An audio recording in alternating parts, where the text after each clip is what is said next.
ఎప్పుడైతే incident radiation వచ్చి emitter అనే మెటల్ ప్లేట్ మీద పడుతుందో అక్కడి నుంచి ఎలక్ట్రాన్స్ బయటకు వస్తాయి. ఇమాజిన్ చేసుకో, నువ్వు పుష్ప సినిమా థియేటర్ దగ్గర ఉన్నావు.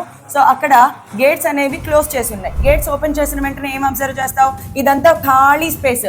సో వీళ్ళందరూ పరిగెత్తుకుంటూ వస్తారు, just like electrons. So electrons ఫ్రీగా స్పేస్ ఉంటుంది, సబ్ సబ్ సబ్ సబ్ మన ఎలక్ట్రాన్స్ వెళ్ళిపోతూ ఉంటాయి. అంటే ఇనీషియల్ గా ఎలక్ట్రాన్స్ మూవ్ అవ్వడం అంటే కరెంట్. సో ఇనీషియల్ గా కరెంట్ అలా పెరిగిపోతూ ఉంటుంది అనమాట. సో నెమ్మదిగా జనాలు అందరూ థియేటర్ దగ్గరికి రీచ్ అయిపోయారమ్మా. ఎలక్ట్రాన్స్ కూడా అంతే. ఒకసారి ఎలక్ట్రాన్స్ క్రౌడ్ అయిపోయిన తర్వాత వాటి మూవ్మెంట్ కాన్స్టెంట్ మూవ్మెంట్ అయిపోతుంది. దానినే మనము సాచురేషన్ కరెంట్ అంటాము. అయితే సడన్ గా ఇక్కడ ఏం జరిగింది?